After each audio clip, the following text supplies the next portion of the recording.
Bestian, pasar kenapa udah kemarin juga ke sini.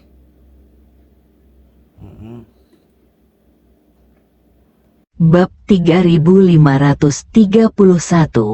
Orang-orang bodoh dan punya terlalu banyak uang. Ye Chong tersenyum tapi tidak berkata apa-apa. Ketika Qiu Xiaoswei dan Lin Yue mendengar ini, mereka berdua datang. Ye Chong, apakah kamu benar-benar ingin membelinya? Lin Yue bertanya dengan rasa ingin tahu. Qiu Xiaoswei juga melebarkan matanya dan bahkan melihat manik itu dengan sedikit keserakahan. Ini bernilai banyak uang.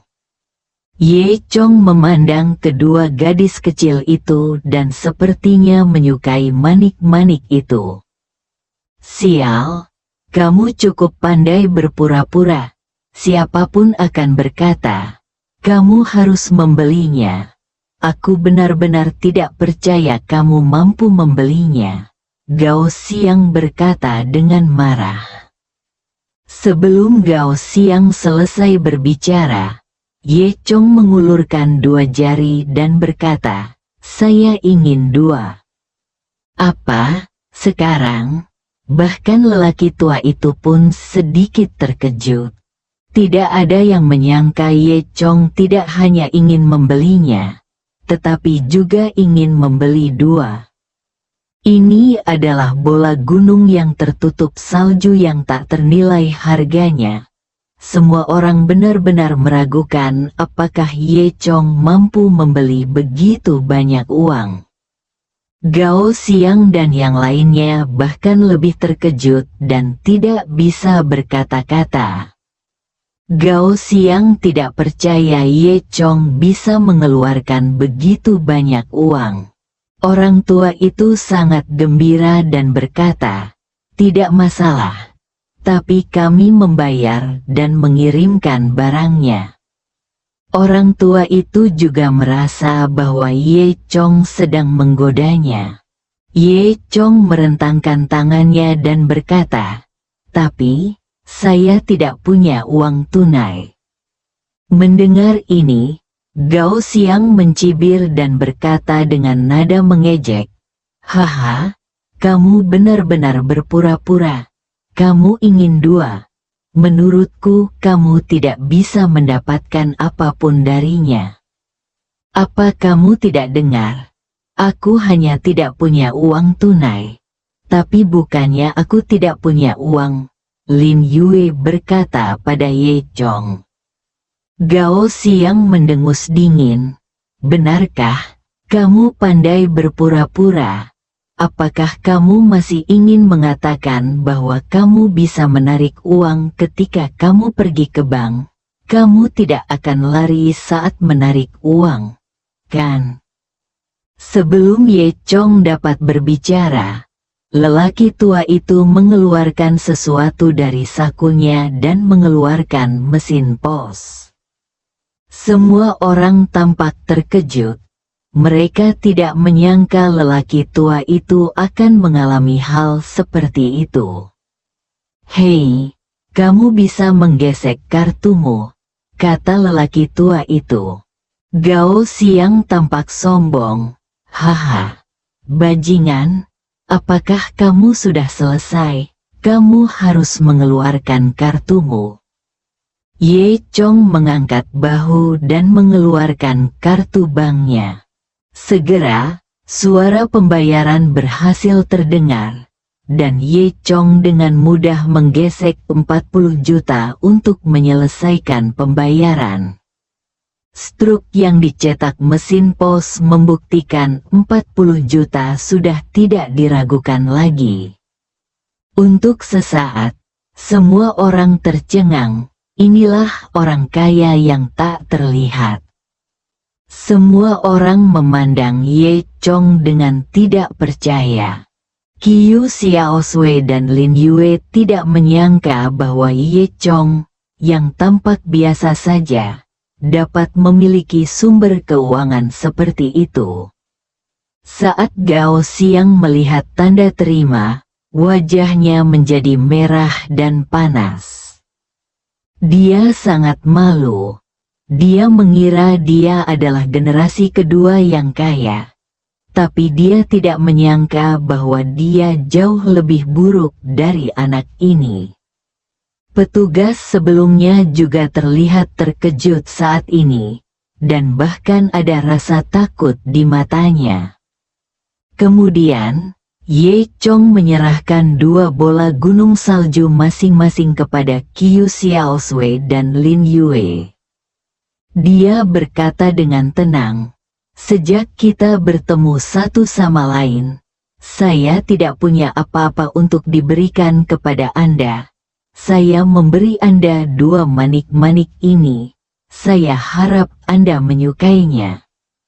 Memberikan 40 juta yuan kepada orang lain adalah suatu kemewahan yang nyata. Qiu Xiaosui dan Lin Yue sama-sama terkejut, dan bahkan sedikit takut untuk menerimanya. Ye Chong tersenyum dan berkata, "Ambillah, bagiku, sedikit uang ini bukan apa-apa." Meski terdengar seperti menyombongkan diri, tidak ada seorang pun di tempat itu yang mengira itu sedang menyombongkan diri atau mencoba membuat seseorang terlihat gemuk. Bahkan Gao Xiang tidak berani menertawakan Ye Chong saat ini. "Hei, sama-sama kalau begitu." Qiu Xiaosui telah melihat dunia dan berani menerima hadiah yang begitu berharga.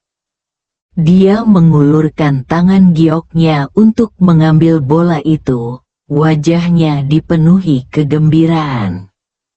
Lin Yue juga mengambil manik-manik itu dan berkata, "Memalukan sekali."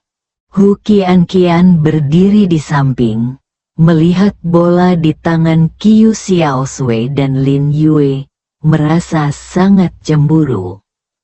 Sekarang dia merasa sedikit menyesal. Jika dia tahu sebelumnya, dia tidak akan begitu terhadap Ye Chong. Meskipun wajar jika Ye Chong tidak mengirimnya sebagai hadiah, dia tetap merasa sangat kecewa karena dialah satu-satunya di antara ketiga gadis itu. Apalagi sekarang dia tahu Ye Chong kaya, dia tidak bisa tidak merasakan betapa bodohnya sikapnya sebelumnya terhadap Ye Chong. Gao Xiang semakin malu. Ejekan dan provokasi sebelumnya kini seperti tamparan di wajahnya.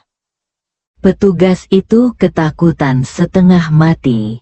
Di matanya, orang kaya itu berkuasa. Dia tidak menyangka Ye Chong menjadi orang kaya yang tersembunyi. Dia pasti menyinggung orang kaya ini karena dia memandang rendah orang lain.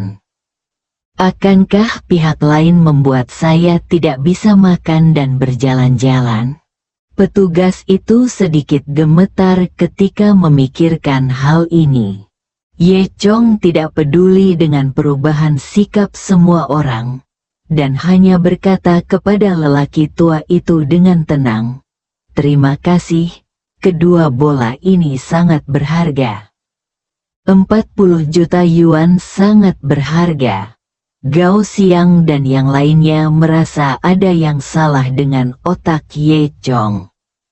Orang tua itu berkata sambil tersenyum, "Ya, anak muda, seleramu bagus.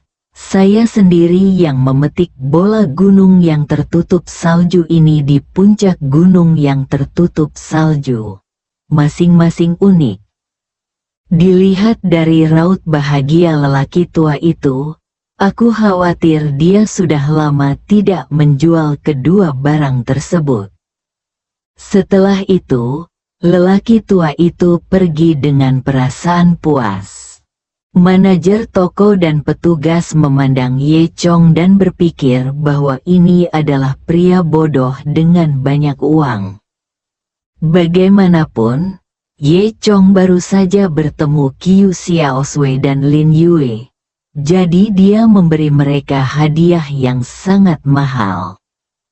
Bahkan jika Anda mengejar 2 orang, Anda menggunakan terlalu banyak tenaga, bukan? Hei, mungkin kita tidak memahami dunia orang kaya, pikir manajer toko dalam hati. Ye Chong, sebaliknya, tidak peduli dengan apa yang dipikirkan orang lain. Dia terus memperhatikan lelaki tua itu meninggalkan toko dengan tatapan sedikit main-main. Ada apa? Apakah ada yang salah dengan lelaki tua ini? Lin Yue bertanya dengan rasa ingin tahu. Ye Chong tersenyum. Tidak ada. Mari kita lanjutkan melihat pakaiannya. Awalnya, setelah apa yang terjadi sebelumnya, baik Qiu Xiaosui maupun Lin Yue tidak ingin menontonnya di sini. Mereka menarik Ye Chong dan hendak pergi. Pada saat ini, manajer toko datang dan secara pribadi meminta maaf kepada Ye Chong dengan mengatakan, "Tuan, saya minta maaf atas apa yang baru saja terjadi. Ini adalah kesalahan petugas toko kami. Saya harap Anda dapat memaafkan saya." Ye Chong lalu melambaikan tangannya, menunjukkan bahwa dia tidak peduli. Melihat Ye Chong tidak peduli, Qiu Xiaosui mengambil pakaian pendakian gunung yang telah dia pilih. Lin Yue juga memilih yang cocok untuk Ye Chong. Ye Chong membayar uangnya dan semua orang meninggalkan ruang pakaian. Manajer toko dengan antusias mengirim mereka keluar dari toko secara langsung. Qiu Xiaosui dan Lin Yue mengepung Ye Chong, berbicara dan tertawa. Chen Tai dan Hu Qianqian mengikuti dengan diam, dan sikap mereka jelas jauh lebih terkendali. Semua orang keluar dari toko pakaian, dan di luar sudah mulai gelap. Zhu Feng di kejauhan terlihat semakin misterius di langit hitam. Perasaan misterius itu membuat Qiu Xiaosui dan yang lainnya sangat bersemangat. Tapi hari ini sudah larut, dan semua orang perlu mencari tempat untuk beristirahat. Setelah itu, semua orang berjalan di sepanjang jalan pejalan kaki dan segera menemukan B dan B. Karena turis di sini banyak, kamar yang ada hanya 1 kamar untuk laki-laki dan 1 kamar untuk perempuan. Ye Chong awalnya memutuskan untuk memanfaatkan malam itu untuk pergi ke Zufeng sendirian. Dan setelah mengetahui lokasi lampu pemicu jiwa, dia pergi. Namun, setelah bertemu lelaki tua itu hari ini, Ye Chong berubah pikiran dan berencana mendaki gunung bersama yang lain.